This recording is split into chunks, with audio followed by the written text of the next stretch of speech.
इस वाले वीडियो में मैं आपको शॉर्ट में बताऊंगा 7th, 8th और 9th 5 ईयर प्लान के बारे में। जो 7th 5 ईयर प्लान था उसका टाइम पीरियड क्या था 1985 से 90। टारगेट ग्रोथ रेट कितना लिया था 5% और जो अचीव ग्रोथ रेट था वो कितना था 6.1%। तो इसका मतलब ये प्लान सक्सेसफुल रहा था। इस प्लान में फोकस कहाँ पे था, हमारा फोकस था rapid growth in the food grain production, ठीक है, इंक्रीज एम्प्लॉयमेंट अपॉर्चुनिटी और productivity with in the framework of planning. इसमें इसी टाइम में लॉन्ग टर्म फिस्कल पॉलिसी ये पॉलिसी स्टार्ट हुई थी, ठीक है।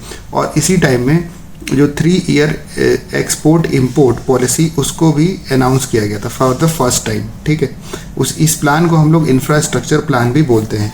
इंपोर्ट सब्स्टिट्यूशन स्ट्रेटजी होती है, इंपोर्ट सब्स्टिट्यूशन स्ट्रेटजी, उसको ज़्यादा इम्पोर्टेंस दिया गया ताकि हमारी इकोनॉमी जो है ग्रेजुअली लिबरलाइज हो पाए, ठीक है।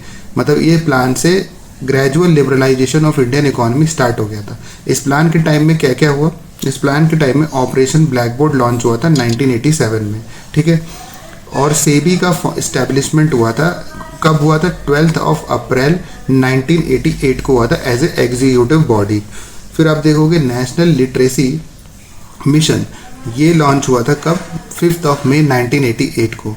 फिर उसके बाद जवाहर रोजगार योजना जो मैंने पिछले प्लान्स में आपको बताया था वो लॉन्च हुई थी, कब लॉन्च हुई थी 1 अप्रैल 1989 को। अब हम लोग आते हैं नेक्स्ट प्लान पे। तो नेक्स्ट प्लान जो था वो 5 ईयर प्लान नहीं था, वो एनुअल प्लान था। तो एनुअल प्लान हमें क्यों लेना पड़ा, क्योंकि उसका रीज़न था सबसे बड़ा जो बैलेंस ऑफ पेमेंट क्राइसिस था इंडिया का, बैलेंस ऑफ पेमेंट क्राइसिस। और जो पॉलिटिक्स थी ना इंडिया में सेंटर पे वो काफ़ी मतलब ड्रास्टिकली चेंज हो रही थी। मतलब हर टाइम गवर्नमेंट बदल जा रही थी, फिर कोई और गवर्नमेंट आ जा रही थी, ठीक है। तो इस तरीके का मतलब पॉलिटिकल सिचुएशन जो थी अनस्टेबल थी, तो इसलिए एनुअल प्लान्स लाने पड़े। तो एनुअल प्लान्स कहाँ के लिए लाए गए 1990 से लेके 91 और फिर 91 से 92 इसके लिए एनुअल प्लान लाया गया। तो इस टाइम में क्या हुआ था कि बैलेंस ऑफ पेमेंट क्राइसिस हो गई थी 1991 में, और उसी की वजह से इंडियन इकोनॉमी में ह्यूमंगस चेंज लाने पड़े।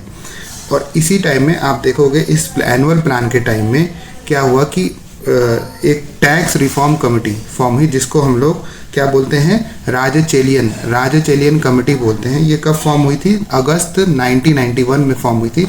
और मेनली जो सेंट्रल टैक्सेस थे उसको रिफॉर्म करने के लिए, ठीक है, सेंट्रल टैक्सेस में रिफॉर्म लाने के लिए कौन सी कमेटी फॉर्म हुई थी जिसको राजचेलियन कमेटी बोलते हैं, और उसको फेमसली हम लोग बोलते हैं टैक्स रिफॉर्म कमेटी। फिर आप देखोगे नेशनल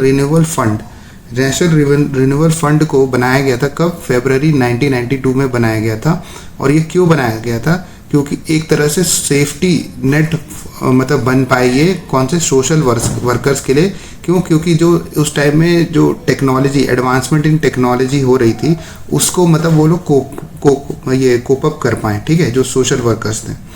अब हम लोग आते हैं 8th 5 ईयर प्लान। फिर उसके बाद आता है 8th 5 ईयर प्लान 1990। इसका टाइम पीरियड क्या था 1992 से 1997, ठीक है, 92 से 97।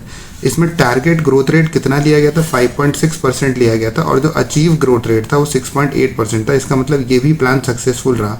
और इसी टाइम में बहुत इंपॉर्टेंट प्लान है, इसी टाइम में policy of liberalisation, privatisation, globalisation वो थी लॉन्च हुई थी, ठीक है। और इस प्लान में जो है स्ट्रक्चरल रिफॉर्म्स लाए गए थे इंडियन इकोनॉमी में। और ये प्लान वेरी इंपॉर्टेंट किस मॉडल पे बेस है, राव मनमोहन सिंह मॉडल, ठीक है, ऑफ लिबरलाइजेशन। मतलब Rao Manmohan Singh model of liberalisation इस पे बेस्ड है ये। इसके मेजर आउटकम क्या थे, रैपिड ओवरऑल इकोनॉमिक ग्रोथ हुआ, ठीक है, high rate of growth in agriculture देखा गया, मैन्युफैक्चरिंग एंड अलाइड सेक्टर देखा गया, improvement in the trade and the current account deficit. Current account deficit very important था, उसमें इंप्रूवमेंट होना बहुत जरूरी था, ठीक है। फिर उसके बाद growth in import and export ये हुआ। देखो उसके बाद क्या हुआ, इस प्लान में सोशल स्पेंडिंग के ऊपर बहुत कम ध्यान दिया गया। वैसे तो सोशल स्पेंडिंग पर यूजली आप देखोगे कोई भी बजट होता है उसमें बहुत ही ध्यान दिया जाता है, ठीक है। तो इसलिए इस प्लान में लेकिन नहीं ध्यान दिया गया उतना। और इस प्लान में कौन सी टाइप की प्लानिंग यूज़ करी गई थी, इंडिकेटिव प्लानिंग यूज़ करी गई थी। और इस प्लान के टाइम में राष्ट्रीय महिला कोष, ठीक है, वो स्टैब्लिश्ड हुआ था कब, मार्च 1993 में। फिर आप देखोगे एम्प्लॉयमेंट एश्योरेंस स्कीम जो थी वो लॉन्च हुई थी 2 अक्टूबर 1993 को। फिर उसके बाद चाइल्ड लेबर इरेडिकेशन प्रोग्राम, ये कब लॉन्च हुआ था? 15 अगस्त 1994 को। मिड डे मील स्कीम, ये वेरी इंपॉर्टेंट, कब लॉन्च हुई थी? 15 अगस्त 1995 को। फिर उसके बाद स्वर्ण जयंती अर्बन एम्प्लॉयमेंट स्कीम, स्वर्ण जयंती अर्बन एम्प्लॉयमेंट स्कीम, ये कब लॉन्च हुई थी? 1 दिसंबर 1997। ये जितनी भी स्कीम मैंने बताई है क्रोनोलॉजी में, ठीक है। क्रोनोलॉजी बहुत इंपॉर्टेंट है आपके लिए वैसे भी, क्योंकि एग्जाम में आपसे मैच द कॉलम में पूछ सकता है और अरेंज द फॉलोइंग करके पूछ सकता है। फिर हम लोग देखते हैं 9th 5 ईयर प्लान। तो 9th 5 ईयर प्लान जो था उसका टाइम पीरियड क्या था? 1997 से 2000 था। और इसमें जो टारगेट ग्रोथ रेट लिया गया था वो कितना लिया था? 6.5% लिया गया था। और इस जो अचीव ग्रोथ रेट था वो 5.35 था। मतलब कि ये सक्सेसफुल नहीं रहा, लेकिन मतलब ये भी नहीं कह सकते कि ये फेलियर रहा। और इस टाइम में देखो 4 मेन डायमेंशन पे फोकस किया गया, और वो कौन से थे? Quality of life, generation of productive employment, regional balance और सेल्फ रिलायंस। देखो जो आपका 2000 हुआ तो उसके बाद जैसे 1987 में सस्टेनेबल डेवलपमेंट गोल्स आ गए थे हमारे, मतलब सस्टेनेबल डेवलपमेंट गोल्स नहीं आते, सस्टेनेबल मतलब ये सस्टेनेबिलिटी की एक तरह से डेफिनेशन लोगों को वर्ल्ड में पता लगने लगी कि होता क्या है, सस्टेनेबल डेवलपमेंट का मतलब क्या होता है, सस्टेनेबल डेवलपमेंट का मतलब क्या होता है। तो इसलिए आप देखोगे मतलब आगे आने वाले प्लान्स या जो भी है, जो हमारा जो ये पॉलिसी मूव करेगी सस्टेनेबल डेवलपमेंट की तरफ ही मूव करेगी। आपको पता है ये मिलेनियम डेवलपमेंट गोल्स आ गए थे 2000 से 2015 तक, फिर उसके बाद सस्टेनेबल डेवलपमेंट गोल 2015 से 2030 तक। तो ये आपको ध्यान रखना है एक, ठीक है। अब नेक्स्ट इसमें क्या हुआ, इस प्लान में priority was also given to किसको? एग्रीकल्चर एंड रूरल डेवलपमेंट को मेनली फोकस किया गया। फिर उसके बाद इसका मेन फोकस क्या था? Growth with social justice and equality, ये इसका थीम था एक तरह से, growth with social justice and equality.